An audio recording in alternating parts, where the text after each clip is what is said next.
Good morning everyone. दोस्तों, आज है नवंबर 7 2023 और हम लोग करेंगे द हिंदू न्यूज़पेपर के एनालिसिस। मेरा नाम है सितेंद्र चौधरी और आज हम लोग कौन कौन से टॉपिक यहाँ पे देखेंगे। एक टॉपिक साइंस वाले सेक्शन से आया है जिसका नाम है वल्बेशिया। तो ये वल्बेशिया क्या होता है और ये डेंगू से कैसे रिलेटेड है, ये प्रीलिम्स के लिए टॉपिक हम लोग यहाँ पे करने वाले हैं। उसके बाद बैलिस्टिक मिसाइल का एक छोटा सा टॉपिक है, हालांकि ये टॉपिक रशिया से है लेकिन उसी कॉन्टेक्स्ट में हम लोग बैलिस्टिक मिसाइल के बारे में थोड़ा सा यहाँ पे पढ़ सकते हैं। गवर्नर और स्टेट्स के बीच में काफ़ी समय से इशू चल रहे हैं। हालांकि ये टॉपिक तो थोड़ा पुराना है लेकिन जो नए स्टूडेंट हैं उनके लिए बिल्कुल नया टॉपिक होगा। जो पुराने स्टूडेंट हैं उनके लिए रिवीजन हो सकता है, क्योंकि हमारे देश में कई सारे स्टेट जैसे पंजाब, केरला, तमिलनाडु, अभी उन्होंने सुप्रीम कोर्ट को अप्रोच किया है कि भाई वहाँ पे जो गवर्नर हैं उनके बिल जो अपने लेजिस्लेटिव असेंबली में पास करते हैं उसे क्लियर नहीं कर रहे हैं। उस कॉन्टेक्स्ट में इसको हम लोग देखेंगे। उसके अलावा सीआईसी के बारे में छोटा सा बात करेंगे। प्रीलिम्स का टॉपिक है 2 मिनट का। सीआईएस हमारे नए अपॉइंट किए गए हैं तो उसके बारे में थोड़ा बात करेंगे। जो आज का सबसे इंपॉर्टेंट टॉपिक है वो है ये वाला नेट न्यूट्रलिटी। मेंस के पर्सपेक्टिव से काफी इंपॉर्टेंट टॉपिक है और काफी समय से न्यूज में भी चल रहा है। तो ये नेट न्यूट्रलिटी क्या होती है? जो सर्विस प्रोवाइडर्स हैं जैसे एयरटेल, वोडाफोन वगैरह, इनका क्या इशू चल रहा है ओटीटी प्लेटफॉर्म के साथ, तो वो हम लोग इस आर्टिकल में पढ़ने वाले हैं। ठीक है जी, चलिए स्टार्ट करते हैं पहले टॉपिक से। देखिए यहाँ पे क्या लिखा है, वल्बाचिया अनलाइकली हीरो। तो हीरो है ये। हीरो किस लिए है? क्योंकि जो डेंगू, देखिए डेंगू की वजह से पूरी दुनिया भर में कितने सारे लोगों की हर साल डेथ हो जाती है। और यहाँ पे बात सिर्फ डेंगू की नहीं है, यहाँ पे हर उस डिसीज की बात है जो मच्छरों से होता है। मच्छरों से होने वाले जैसे चिकनगुनिया, डेंगू, मलेरिया, उस प्रॉब्लम का एक इलाज है, वो है वल्बैचिया। ये है क्या? देखिए, वल्बैचिया एक बैक्टीरिया होता है और ये बड़ा इंटरेस्टिंग सा बैक्टीरिया है एक सेंस में। देखिए होता पता क्या है, अब आपको पता है कि डेंगू, मलेरिया वगैरह ये फीमेल जो मच्छर है उससे फैलता है। यस। अब होगा क्या, हम लोग क्या करने वाले हैं, जो मेल मॉस्किटो है, मेल मॉस्किटो की बॉडी में हम लोग क्या करेंगे, वोल्बैचिया को इंसर्ट करेंगे। ये वोल्बैचिया बैक्टीरिया होता है, बेसिकली काइंड ऑफ पैरासाइट। ठीक है। अब जब ये मेल फीमेल के साथ मीटिंग करेगा तो उससे क्या होता है, ये वोल्बैचिया फीमेल की बॉडी में भी इंसर्ट हो जाता है। अब फीमेल की बॉडी में इंसर्ट होने के बाद फीमेल जो भी बच्चे देगी यानी कि एग्स देगी, यहां से जो भी नए मॉस्किटो निकलेंगे। अब यहाँ पे दो चीजें होंगी। जब ये फीमेल एग देना शुरू करेगी तो एग्स की संख्या कम हो जाएगी।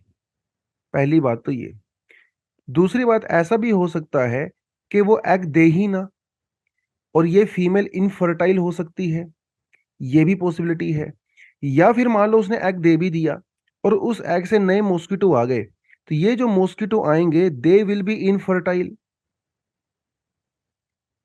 ये आगे बच्चे पैदा ही नहीं कर सकते, अंडे दे ही नहीं सकते।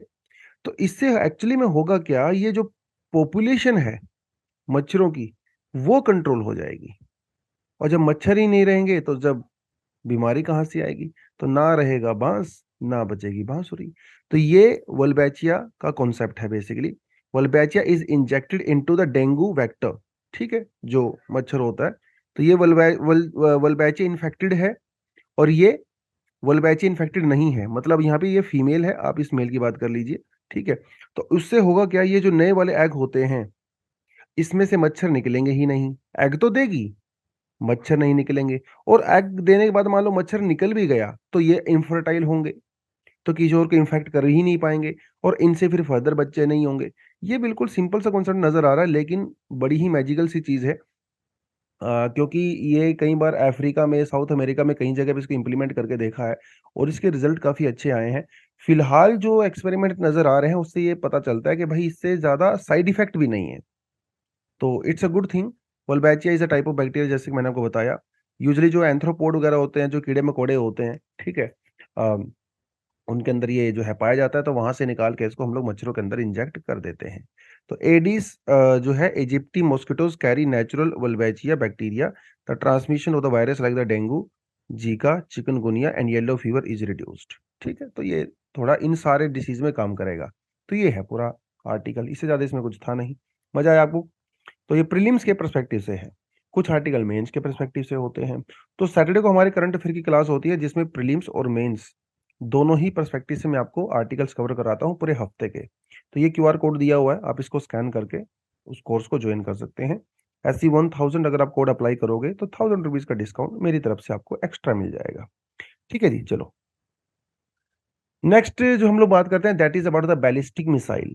Russia test fires nuclear capable ballistic missile from the submarine. Basically Russia ना ऐसे दुनिया को एक संदेश देना चाहता है, काइंड ऑफ डराना चाहता है कि भाई देखो मेरे पास ये भी है, मैं एक पानी के अंदर सबमरीन से भी ऐसी बैलिस्टिक मिसाइल जो है वो टारगेट कर सकता हूँ, हिट कर सकता हूँ, जो कि न्यूक्लियर वेपन को लेके जाने के कैपेबल है। बस इसलिए कि सिंबॉलिकल तौर पे वो दिखाना चाहता है। तो बैलिस्टिक मिसाइल बेसिकली होता क्या है? बैलिस्टिक मिसाइल जो है आप ये समझ लीजिए, जैसे मान लो ये है बैलिस्टिक मिसाइल, ठीक है। तो बैलिस्टिक मिसाइल में ये बॉल होती है, और आपको क्रिकेट खेला होगा कभी, बॉल आपने फेंकी होगी, तो आप कैसे फेंकते हो बॉल को? आप हाथ में यहाँ पे लेते हो, उसको ऐसे फेंकते हो, right? So this is the path of your ball, this is also the path of the ballistic missiles. तो बैलिस्टिक मिसाइल क्या करती हैं, जहां से उनको हिट किया जाता है यहाँ से, ठीक है, टारगेट यहाँ पे है, और यहां से उनको लॉन्च किया जाता है। तो लॉन्च होने के बाद वो पहले क्या करेंगी, ऊपर की तरफ जाएंगी वर्टिकली। तो they will cross the atmosphere, so this is the limit of suppose atmosphere. तो they will go up to 50 60 70 100 5 to 150 kilometre in the air. तो जब वो मैक्सिमम पॉइंट पे यहाँ पे पहुंच जाती हैं, मैक्सिमम पॉइंट पे, तो यहाँ पे जाके उनका पूरा फ्यूल खत्म हो जाता है। उसके बाद वो ग्रेविटी की वजह से खुद ब खुद नीचे आती हैं, इनको एक्स्ट्रा पावर नहीं देनी पड़ती। मतलब through out the journey ballistic missile को पावर देने की जरूरत नहीं होती है, बस आप मैक्सिमम पॉइंट तक लेके जाएं, उसके बाद वो खुद ही नीचे आ जाती है। और ये पहले से ही कैलकुलेट होता है कि भाई आप जहां पे आपको टारगेट हिट करना है तो उसके हिसाब से कितना एलिवेशन आपको उसको देना पड़ेगा। तो बैलिस्टिक मिसाइल जो है इस तरह से काम करती हैं, ठीक है। तो वही यहाँ पे बताया गया है। तो कई तरह की होती हैं, अलग अलग कैटेगरी में रखा गया है। तो कुछ शॉर्ट रेंज होती हैं जो 300 से लेके 1000 किलोमीटर, मीडियम रेंज 1000 से 3500 किलोमीटर, इंटरमीडिएट रेंज 35 से लेके 55, और जो 55 प्लस होती हैं इसे इंटर कॉन्टिनेंटल बैलिस्टिक मिसाइल कहा जाता है। अमेरिका वगैरह के पास, रशिया के पास, चाइना के पास 15,000 16,000 17,000 तक की जो है वो इंटर कॉन्टिनेंटल बैलिस्टिक मिसाइल है। इंडिया जो अभी बना रहा है वो हमारा, जैसे अग्नि का एग्जाम्पल यहाँ पे दे सकते हो, ठीक है। तो वो अभी उतना रेंज उसका नहीं है, उसकी हम लोग टेस्टिंग करा कर रहे हैं 7-8 हजार किलोमीटर तक। बट यस, अग्नि जो 5 है that is inter continental ballistic missile that India also है, ठीक है। बस चलिए, ये फ्रंट पेज पे न्यूज था आज का, governors delaying crucial bills is a matter of concern. तो बात यह है कि कई सारे स्टेट्स का ये एग्जांपल यहाँ पे दिया गया है, जैसे पंजाब, तमिलनाडु, केरला, तेलंगाना। तो इन्होंने सुप्रीम कोर्ट को अप्रोच किया है कि सर, यहाँ के जो गवर्नर्स हैं ना, वो अपनी मर्जी से जो है कुछ भी कर रहे हैं। मतलब जो बिल उनकी स्टेट लेजिस्लेटिव असेंबलीज ने पास किए हुए हैं, उस बिल को कंसेंट नहीं दे रहे हैं वहां के गवर्नर, क्योंकि गवर्नर के सिग्नेचर के बिना गवर्नर उस बिल को अगर असेंट नहीं करेंगे, हाँ नहीं करेंगे, तो वो बिल एक्ट में कन्वर्ट नहीं होता है। ये आपको अच्छे से पता है। जिस तरह से प्रेसिडेंट अगर एसेंट नहीं देते हैं तो बिल जो पार्लियामेंट के द्वारा पास किया जाता है वो बिल ही रहता है, वो एक्ट नहीं बन पाता है। कई सारे बिल तो ऐसे हैं जो 1 साल से, 6 महीने से, 2 साल से, एक आधा बिल तो ऐसा है जो पिछले 2-2.5 साल से लटका ही हुआ है। गवर्नर ना तो हाँ कर रहे हैं या ना कर रहे हैं, उसको लेके बैठे हुए हैं। उसको लेकर उन्होंने सुप्रीम कोर्ट में अप्रोच किया है। सुप्रीम कोर्ट का कहना है कि governor delaying the crucial bills is a matter of the concern, ठीक है। और यही आर्टिकल आज के टेक्स्ट सेक्शन में भी आया है, आप यहाँ पे देख सकते हो। हालांकि इस टेक्स्ट सेक्शन में ऐसा कुछ भी नया नहीं है, जो आर्टिकल जो मैंने आपको बात बताई है। पर थोड़ा सा अगर आप यहाँ पे देखेंगे, प्रोसीजर वगैरह इन्होंने बताने की कोशिश की है। तो तमिलनाडु का केस इन्होंने यहाँ पे बताया, वहाँ के बिल पेंडिंग है। केरला के बिल यहाँ पे कई महीने से पेंडिंग है। पंजाब के बिल जो है यहाँ पे पेंडिंग है। पंजाब ने कंप्लेंट किया है कि 7 of its bills were stuck with the governor. 7 bill ऐसे हैं जो स्टक हुए पड़े हैं काफी समय से, तेलंगाना ने भी कुछ कुछ ऐसा ही कहा है। और ये दिक्कतें उन स्टेट्स के अंदर है जो नॉन बीजेपी गवर्नमेंट जहाँ पे है। तो अगर आप यहाँ पे इससे कनेक्शन करने की कोशिश करोगे तो सीधी सी बात है, जो सेंटर के पास में जो पॉलिटिकल पावर पार्टी पावर में होती है, वो अपनी अथॉरिटी को एक्सर्ट करने की कोशिश करती है स्टेट्स के ऊपर with the help of their governors. क्योंकि गवर्नर्स को अपॉइंट कौन करता है? सेंट्रल गवर्नमेंट करती है। और गवर्नर को सेंट्रल गवर्नमेंट का एजेंट भी कहा जाता है। हालांकि ये जो वर्ड यूज किया जाता है यूजली, ये एक नेगेटिव टर्म है ऑफ कोर्स, क्योंकि गवर्नर अपने आप में कॉन्स्टिट्यूशनल बॉडी होती है, बट स्टिल फिर भी एजेंट के रूप में यूज किया जाता है। क्योंकि अगर सेंट्रल गवर्नमेंट चाहे तो किसी गवर्नर को जब मर्जी अपॉइंट कर सकती है, जब मर्जी उनको हटा सकती है। ऐसा होना तो नहीं चाहिए, लेकिन ऐसा होता है। तो गवर्नर बहुत बार जो पार्टी उसको अपॉइंट करती है, पावर में होती है, उसकी फेवर के लिए उसकी बायसनेस हो जाती है बेसिकली, तो उनके लिए काम करती हैं। तो ये जो है इसमें बताया गया है।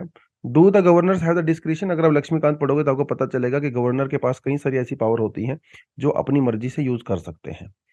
उतना ज्यादा हम लोगों ने डिस्क्रिप्शन में नहीं जाना है, लेकिन यस, बिल के रिगार्डिंग गवर्नर के पास कौन कौन सी पावर होती है, क्या होता है सीन पूरा देखिए।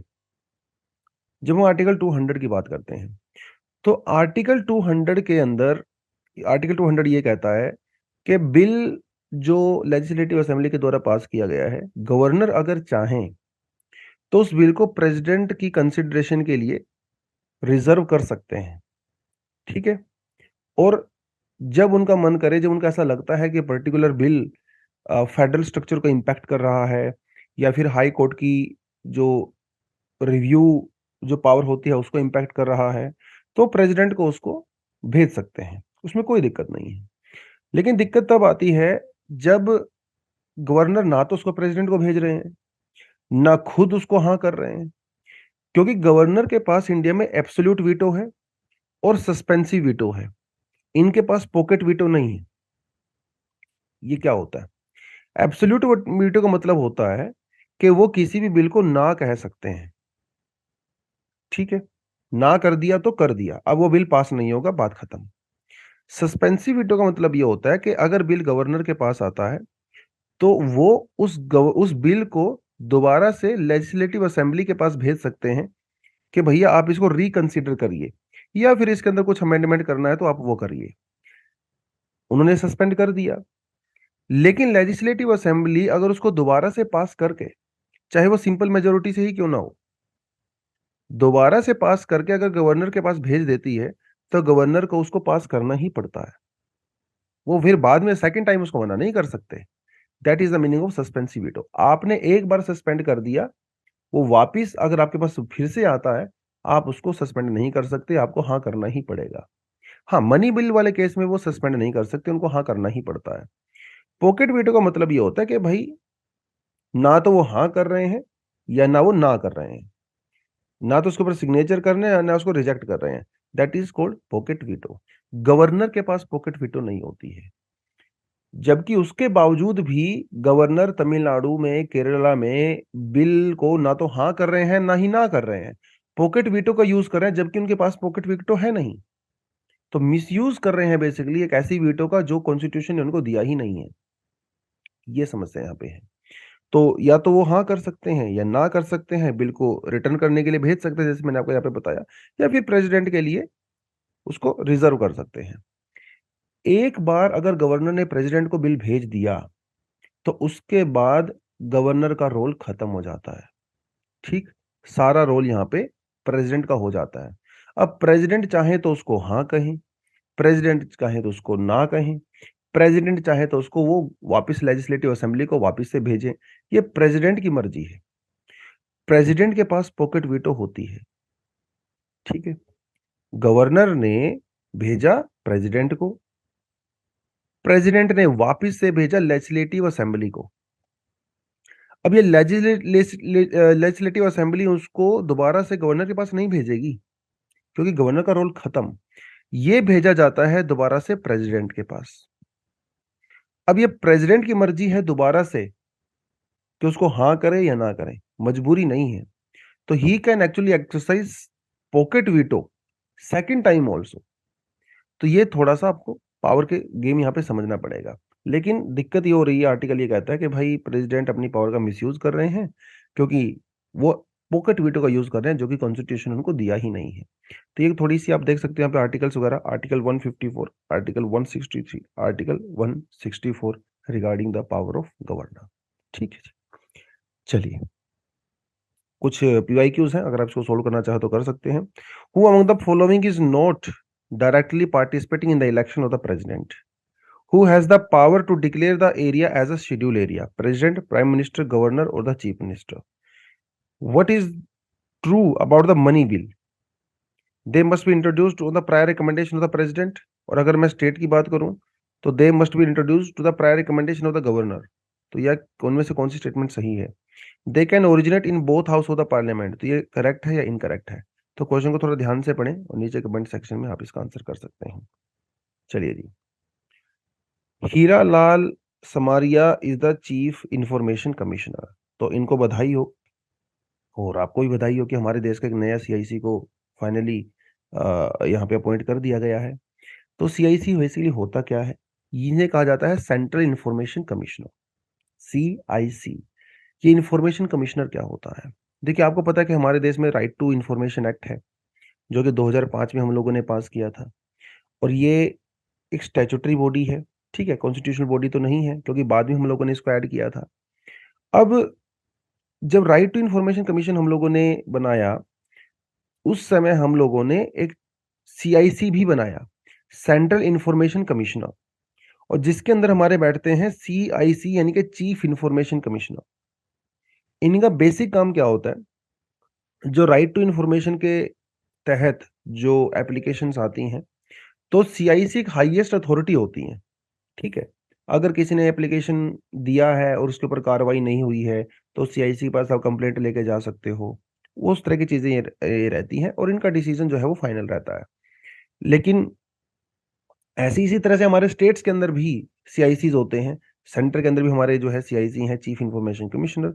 तो उनको यहाँ पे अपॉइंट किया गया है। इनको प्रेसिडेंट के द्वारा एक्चुअली अपॉइंट किया जाता है, और डायरेक्ट अपॉइंट नहीं किया जाता। एक रिकमेंडेशन आती है सरकार की तरफ से, तो एक कमेटी की तरफ से बेसिकली। ठीक है, वो कमेटी के अंदर कौन कौन होते हैं? प्राइम मिनिस्टर होते हैं, लीडर ऑफ ओपोजिशन होते हैं, और यूनियन कैबिनेट मिनिस्टर होते हैं जो कि प्राइम मिनिस्टर के द्वारा नॉमिनेट किए जाते हैं। तो इन तीन लोगों की कमेटी एक नाम को रिकमेंड करती है प्रेसिडेंट को, फिर बाद में प्रेसिडेंट जो है वो ऑर्डर देते हैं और इनको अपॉइंट यहाँ पे कर दिया जाता है। ठीक है जी, jurisdiction, the jurisdiction of the commissioner extend over all central public authorities. जो भी सरकारी महकमे होते हैं सबके पास इनकी अथॉरिटी होती है। आरटीआई के रिगार्डिंग ये कोई भी डिसीजन वहां पे ले सकते हैं। ठीक है, chief information commissioner shall hold office for such term as prescribed by the central government और until they attain the age of 64। तो कितने समय के लिए पोजीशन पे रहेंगे वो सेंट्रल गवर्नमेंट के द्वारा डिसाइड किया जाता है। ठीक है, कि आपने ध्यान रखना है, इसमें 6 ईयर, 5 ईयर, 7 ईयर, 3 ईयर ऐसा कुछ भी नहीं है। वो एक्चुअली इनके सरकार के द्वारा डिसाइड किया जाता है। रीअपॉइंटमेंट को लेके ये एलिजिबल नहीं है।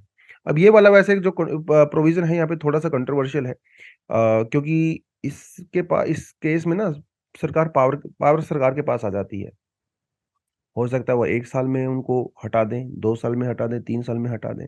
तो जब तक आपके पास अपने टेन्योर को लेके सेफ्टी नहीं रहेगी, गारंटी नहीं रहेगी, तो आप थोड़ा-सा झिझकोगे काम करने में, मतलब फ्री एंड फेयर आप एक्टिविटी नहीं कर सकते हो। ये मेरा कहने का मतलब है। ठीक है? पावर देखिए अब यहाँ पे क्या होती है? To receive and inquire into the complaint from any person. ठीक है? देश में कोई भी इंसान है, आरटीआई जिसने लगाई थी, उसकी कोई कंप्लेंट है तो इनको अप्रोच कर सकता है। It can order an inquiry into any matter if there are reasonable grounds. While inquiring the commission has power of a civil court in respect of the summoning. तो अगर आपने आरटीआई लगाया है और कोई ऑफिसर उसके ऊपर कार्रवाई नहीं कर रहा है और आपने कंप्लेंट करी है, तो सीआईसी के पास ये पावर होती है कि उस ऑफिसर को समन देके बुला सकते हैं, उनसे पूछ सकते हैं कि भाई साहब आपने इंक्वायरी इस पे क्यों नहीं किया है। ठीक है, बस यही है इसमें आरटीआई एक्ट। ये तो बिल्कुल बेसिक्स इन्फॉर्मेशन है। आरटीआई एक्ट वैसे 2005 में पास हुआ था, बट आरटीआई एक्ट के लिए जो लड़ाई चल रही थी वो काफी समय पहले से चल रही थी। 1986 से जो है ये लड़ाइयाँ शुरू हो गई थी। फिर बाद में राजस्थान में खूब सारे प्रोटेस्ट हुए सिटीजन चार्टर को लेके, और फिर बाद में इंडिया अगेंस्ट करप्शन, और उसके बाद में फिर किसान मोर्चे निकले, और किसान मोर्चे के साथ साथ फिर अन्ना हजारे जी की मूवमेंट भी चली थी उस समय। ये वाली मूवमेंट नहीं, उससे पहले भी एक मूवमेंट हुआ करती थी। उन सभी को लेके फिर बाद में जो है सुप्रीम कोर्ट ने भी बोला कि अंडर आर्टिकल 19 इंडिया के हर सिटीजन को ये जानने का अधिकार है कि भाई उसकी सरकार क्या कर रही है। तो बहुत सारे जो सरकारी महकमे थे, डिपार्टमेंट्स थे, वो यहाँ पे लेके आए, और अभी आप अगर आरटी फाइल करते हो तो आपको इन्फॉर्मेशन मिल जाती है। ठीक है, कोई भी इंडियन जो है कोई भी आंसर अगर आप चाहते हो सरकार से, वो इसके तहत ले सकते हो। ठीक है जी, चलिए। A telco double dip attempt that threatens net neutrality। अभी ना ये टॉपिक की शुरुआत कहाँ से हुई? टॉपिक की शुरुआत यहाँ से हुई कि भाई जो टेलीकॉम कंपनी है, जैसे एग्जांपल के लिए यहाँ पे एयरटेल मान लेते हैं, ठीक है, और आप तो एक सिंपल कस्टमर हो। यस, आप क्या करते हो, एयरटेल का पैकेज परचेज करते हो 500 रुपए का, मे बी 3 मंथ्स, जिसमें आपको क्या मिलता है, 1.5 GB एवरी डे आपको मिलता है। और इस 1.5 GB का यूज आप जहां मर्जी करिए, उसमें कोई दिक्कत नहीं है। आप इससे नेटफ्लिक्स देखिए, आप इससे यूट्यूब देखिए, आप इससे जो है हॉटस्टार पे जो है क्रिकेट मैच देखिए, वो आपकी मर्जी है। आप इससे व्हाट्सएप कॉल करिए, वो आपकी मर्जी है। आपने एक बार नेट परचेज कर लिया है ना, अब आप कुछ भी करिए उसका यूज, 1.5 GB डेटा आपको मिलेगा। ये खत्म हो जाता है तो फिर आप 15-20 रुपए लगा के एक्स्ट्रा भी खरीद सकते हो, अगर आपको इनकी एक्सेस करनी है। आप ये कह सकते हो these are the OTT platforms. OTT platform का भी आप यूज किस चीज के लिए करते हो? आप यहाँ पे मूवीज वगैरह देखने के लिए करते हो, आप स्पोर्ट्स के लिए करते हो, आप एजुकेशन पर्पज के लिए इसका यूज करते हो, या फिर आप वीडियो कॉलिंग वगैरह के लिए भी इसका यूज करते हो। एयरटेल आपको इंटरनेट की एक्सेस प्रोवाइड करवा रहा है, क्योंकि अगर आप डेटा परचेज नहीं करोगे तो एक्सेस नहीं मिलेगा। डेटा खरीदोगे तो एक्सेस मिलेगा, आपको इन सारी चीज़ों का एक्सेस मिल सकता है। आप डायरेक्ट भी कॉल कर सकते हो, कोई प्रॉब्लम नहीं है। अगर आपका मन करे, आप व्हाट्सएप पे भी वीडियो आप कॉल कर सकते हो, वीडियो कॉल कर सकते हो, ऑडियो कॉल कर सकते हो। अब हो ये रहा है, और होना क्या चाहिए? हो ये रहा है कि भाई ये जो कंपनी है एयरटेल, वोडाफोन वगैरह, ये कहती हैं कि साहब जो नेटफ्लिक्स है, यूट्यूब है, हॉटस्टार है, इसकी वजह से हमारा रिवेन्यू डाउन चला गया है। क्योंकि लोग आजकल इन्हीं प्लेटफॉर्म का यूज करके कॉल भी कर रहे हैं, मैसेज भी कर रहे हैं, वीडियो कॉलिंग कर रहे हैं। मुझसे तो कोई पूछता ही नहीं है। लोगों ने एसएमएस करना बंद कर दिया, लोगों ने नॉर्मल कॉल करना बंद कर दिया, जिससे मेरा रिवेन्यू डाउन जा रहा है। तो इसीलिए आप इन कंपनीज के ऊपर जो है एक्स्ट्रा टैक्स लगाइए, क्योंकि मेरा रिवेन्यू डाउन जा रहा है ना। ये मेरी सर्विस का यूज करके मेरा ही रिवेन्यू डाउन कर रहे हैं, तो आप इनके ऊपर टैक्स लगाइए। ये इनकी बेसिकली डिमांड है। लेकिन नेट न्यूट्रलिटी का कॉन्सेप्ट ये कहता है कि ये डिमांड बिल्कुल बोगस है, बकवास है। क्यों? भाई ये जो कंज्यूमर है, ये जो इन सर्विसेज का अगर यूज कर रहा है, तो उसके लिए जो डेटा है वो तो आपसे ले रहा है ना, उसके लिए पैसे पे कर रहा है ना। यस, तो जब वो पैसे पे कर रहा है, अब वो चाहे नेटफ्लिक्स चलाए, यूट्यूब चलाए, हॉटस्टार चलाए, चाहे वो प्रेप की एप्लीकेशन ओपन करे, चाहे कुछ और वेबसाइट ओपन करे, यस, चाहे वो ऑनलाइन गेम खेले, चाहे व्हाट्सएप पे वीडियो कॉल करे, जब एक बार उसने आपको 500 रुपए महीने का पे कर दिया है, तो उसका अधिकार है कंज्यूमर का, वो जो मर्जी एक्सेस यूज करे, और ये एक्सेस इक्वली उसको एक्सेसिबल होनी चाहिए। This is the meaning of net neutrality. आप डिस्क्रिमिनेशन नहीं कर सकते। आपने एक बार पे कर दिया तो इंटरनेट में मिलने वाली हर सर्विस को आप इक्वली ट्रीट करोगे। आप ऐसा नहीं कह सकते भैया ये नेटफ्लिक्स के अलग से चार्ज, यूट्यूब के लिए अलग से चार्ज, हॉटस्टार के लिए अलग से चार्ज। आप ऐसा नहीं कह सकते हो। व्हाट्सएप के लिए अलग से चार्ज, वेबसाइट ओपन करोगे उसके लिए अलग से चार्ज, ये वेबसाइट स्लो चलेगी, ये वेबसाइट फास्ट चलेगी। आप ऐसा नहीं कह सकते। थोड़े समय पहले यूट्यूब फेसबुक ने कॉन्सेप्ट इंट्रोड्यूस किया था जिसे कहा गया था फ्री बेसिक्स। फ्री बेसिक्स, इसमें पता क्या था? इसमें फेसबुक ने ये कहा कि भाई इंडिया में रहने वाले लोग फेसबुक को फ्री में एक्सेस कर सकते हैं, चाहे आपके पास इंटरनेट पैकेज ना भी हो। तब भी आप फेसबुक को फ्री में एक्सेस कर सकते हो, लेकिन दूसरी वेबसाइट को तो नहीं कर सकते। तो फेसबुक ने ये कहा कि I will pay to the Airtel और Vodafone on the behalf of customer. Customer को पे नहीं करना, मैं एयरटेल को पे करूंगा और कस्टमर फेसबुक को फ्री में एक्सेस कर सकते हैं थ्रू आउट इंडिया। और इन्होंने तो खैर, जब कंपनी इस तरह की चीजें करती है तो बड़ी बड़ी बातें करती हैं, एम्पावरमेंट आएगा, रिवेन्यू जनरेट होगा, फलाना ढिमकाना, उस तरह की बातें इन्होंने किया। लेकिन this also goes against the concept of net neutrality. तो ये तो सरेआम डिस्क्रिमिनेशन हो गया ना। कल को अमेजोन भी ऐसा कह सकता है कि मैं एयरटेल को पे करूंगा और एयरटेल मेरी वेबसाइट को ही ओपन करे, तो कस्टमर अगर फ्लिपकार्ट को ओपन करेगा तो वो ओपन नहीं होगी। कल को अमेजोन ऐसा कह सकता है एयरटेल को कि भाई देखो ये मेरा पैसा रहा, अगर कोई अमेजोन ओपन करता है तो इसकी स्पीड फास्ट होनी चाहिए, वेबसाइट की झट से खुलनी चाहिए, लेकिन फ्लिपकार्ट की वेबसाइट जो है वो स्लोली स्लोली ओपन होनी चाहिए। अब जब फ्लिपकार्ट की साइट स्लोली ओपन होगी तो कौन फ्लिपकार्ट ओपन करेगा? लोग फिर अमेजोन को ओपन करेंगे। ये कॉन्सेप्ट नेट न्यूट्रलिटी के अगेंस्ट में जाता है और इसीलिए गवर्नमेंट ने फेसबुक के इस प्रोजेक्ट को ही बंद कर दिया, ये कह के कि this is against the net neutrality. Once you pay to the service providers, you can access all services equally without any discrimination. That is the concept of net neutrality. That is the concept of net neutrality. ठीक है जी। अब ये सारी चीजें यहाँ पे चल रही हैं, तो सर का ये कहना है कि भाई देखो ये ठीक नहीं है जो ये सर्विस प्रोवाइडर्स हैं। ठीक है, अब कोई नेट न्यूट्रलिटी के कॉन्सेप्ट के अंडर में अगर मान लो आप नेटफ्लिक्स का यूज कर रहे हो, आप हॉटस्टार चला रहे हो, तो ये तो कंज्यूमर की चॉइस है ना। कंज्यूमर को लगता है कि भाई वो इनके लिए पे करना चाहता है तो करेगा। और आप ये भी तो देखो, ये जो ओटीटी प्लेटफॉर्म्स हैं वो खुद भी तो compete कर रहे हैं, खुद भी तो compete कर रहे हैं ना एक दूसरे के साथ, कंटेंट को लेके, कंटेंट की क्वालिटी को लेके, और ये खुद भी तो डिमांड क्रिएट कर रहे हैं। ओटीटी प्लेटफॉर्म्स पे जितना ज्यादा डेटा कंज्यूम होगा तो कंज्यूमर वो डेटा फिर से खरीदेगा एयरटेल से, फिर से वोडाफोन से खरीदेगा। तो जो रिवेन्यू आपका लॉस हुआ है, अगर आप ऐसा कहते हो रिवेन्यू लॉस हुआ है, तो वो रिवेन्यू की तो भरपाई आपकी हो रही है ना, क्योंकि यहाँ पे डिमांड बढ़ रही है। अब देखें अभी वर्ल्ड कप चल रहा है तो कितने सारे लोगों ने अच्छे अच्छे पैकेज लिए हैं हॉटस्टार को देखने के लिए। एचडी में लोग कंटेंट देखते हैं आजकल, जिससे ज्यादा डेटा कंज्यूम होता है। तो ये जब डेटा खत्म हो जाता है तो आप दोबारा से चार्ज करते हो ना। तो अगर आप ऐसा कहते हो कि आपने आपने इंफ्रास्ट्रक्चर बनाया, आपने टावर लगाए और इंटरनेट यूज करने के लिए लोग व्हाट्सएप से ही कॉल कर रहे हैं, अरे आपका डेटा भी तो कंज्यूम होने के बाद पैसा जनरेट हो रहा है ना, तो जो यहाँ से लॉस हुआ आप वहां से उधर से भरपाई कर लीजिए उसकी।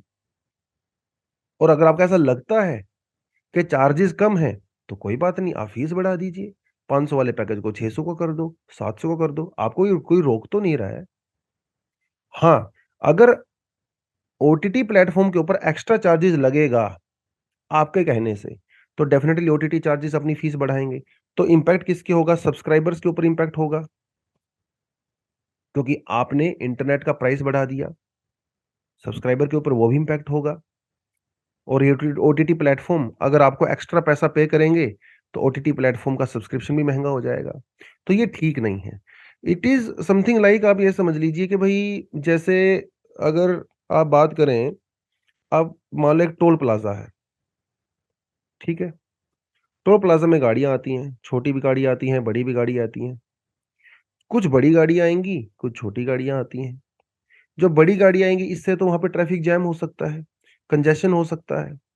तो आप ये कह रहे हो कि साहब ये बड़ी जो गाड़ी है ना, जो किसी कंज्यूमर ने ही तो खरीदी होगी, इस बड़ी गाड़ी के ऊपर आप एक्स्ट्रा टोल लगाइए। और ये बड़ी गाड़ी पे नहीं, मैन्युफैक्चरर पे, समझ रहे हो? मैन्युफैक्चरर पे एक्स्ट्रा टोल लगाइए, क्योंकि उसकी गाड़ी जो है ज्यादा स्पेस ले रही है। It is something like that. This is against the net neutrality. ठीक है, अगर आप मैन्युफैक्चरर के ऊपर ज्यादा टैक्स लगाओगे मान लो, तो ये बर्डन किसके ऊपर पड़ेगा? कंज्यूमर के ऊपर, क्योंकि गाड़ी महंगी हो जाएगी। This is against the concept of the neutrality. आपने एक बार गाड़ी परचेज कर ली तो आप उसके बाद यहाँ पे डिस्क्रिमिनेशन नहीं होगा। दूसरे लेवल पे डिस्क्रिमिनेशन हो सकता है कि गाड़ी के अंदर सामान ज्यादा है, सामान कम है, लेकिन ये डिस्क्रिमिनेशन नहीं होगा कि आपकी गाड़ी स्पेस ज्यादा ले रही है इसलिए आपके ऊपर हम लोग ज्यादा चार्जेस लगा रहे हैं। वो कभी नहीं होता। तो ये आप कहीं न कहीं इंटरनेट का ऐसे ही समझ लीजिए कि अगर मान लें यहाँ पे ओटीटी प्लेटफ़ॉर्म्स हैं, यहाँ पे नेटफ्लिक्स है, अमेज़न है, हॉटस्टार है, तो आप इनके ऊपर एक्स्ट्रा चार्जेज़ नहीं लगाओगे। कंज़्यूमर ने एक बार जब पैसा पे कर दिया है, तो वो चाहे व्हाट्सऐप चलाए, चाहे प्रेप आईएएस की वेबसाइट ओपन करे, गूगल ओपन करे, जो मर्ज़ी करे, उसको इक्वल एक्सेस मिलनी चाहिए और वो सारी एक्सेस इक्वल स्पीड के साथ होनी चाहिए। This is the concept of net neutrality. तो इस आर्टिकल में यही पूरी समझाने की कोशिश की है, जो कि मैंने अभी आपको पूरा कांसेप्ट अलग तरीके से बता दिया है, ठीक है? तो आप इसको पढ़ोगे, वो सारी चीज़ें हैं, एक भी चीज़ इधर-उधर नहीं है, जो मैंने आपको बताया सब कुछ यहाँ पे दिया हुआ है। तो फ़रवरी 8 2016 में जो फेसबुक वाला मैंने आपको कांसेप्ट बताया उसके अगेंस्ट में हमारी जो ट्राई है, इसने रेगुलेशन ने कहा था कि India also follows the net neutrality. America, Australia, Europe जगह हर जगह पे नेट न्यूट्रलिटी को जो है वो फॉलो किया जाता है। तो ये फेसबुक का जो फ्री बेसिक्स वाला प्लेटफॉर्म था it was rejected in India on the basis of this that this violets the concept of net neutrality. ठीक है, बस यही है। तो एग्जाम के पर्सपेक्टिव से आपको कई सारी चीजें यहाँ पे पढ़नी चाहिए कि पहली बात तो नेट न्यूट्रलिटी होता क्या है, आपके दिमाग में इस चीज की क्लैरिटी होनी चाहिए। नेट न्यूट्रलिटी क्यों हमारे लिए जरूरी है, ये आपको पता होना चाहिए। प्रेजेंट जो सिनेरियो है नेट न्यूट्रलिटी का वो आपको पता होना चाहिए। नेट न्यूट्रलिटी का क्रिटिसिज्म क्या है, वो आपको पता होना चाहिए। इसका बेनिफिट्स क्या है, वो आपको पता होना चाहिए। रिसेंट जो कंट्रोवर्सीज़ हैं, service providers and all that, ठीक है, वो पता होना चाहिए। नेट न्यूट्रलिटी में जो कंज्यूमर होता है, जो आम यूज़र होता है, उसका क्या रोल होता है, वो भी क्योंकि यहाँ पे बहुत इंपॉर्टेंट स्टेक होल्डर है। कुछ एग्ज़ाम्पल्स अगर आप याद कर लोगे तो आपके लिए बढ़िया रहेगा। या फिर कुछ लीगल प्रोविज़न्स सुप्रीम कोर्ट और गवर्नमेंट की तरफ से कुछ अगर ऐसा आया है, तो ये इतनी डायमेंशन आप अगर आप कवर कर लेते हो, तो एग्ज़ाम में भी यूपीएससी मेंस में बाहर से क्वेश्चन नहीं आता है। काफ़ी हो जाता है इतना सारा आपके लिए, ठीक है। फिर आपको थोड़ा-सा इसको आर्टिकल 21 से, आर्टिकल 19 से वो थोड़ा आप कॉन्स्टिट्यूशन वगैरह से भी इसको जोड़ सकते हो। तो यही है आज के नेट न्यूट्रलिटी वाला कॉन्सेप्ट। तो आज के लिए इतना ही था। Thank you very much, all the best. जय हिंद, जय जवान, जय किसान।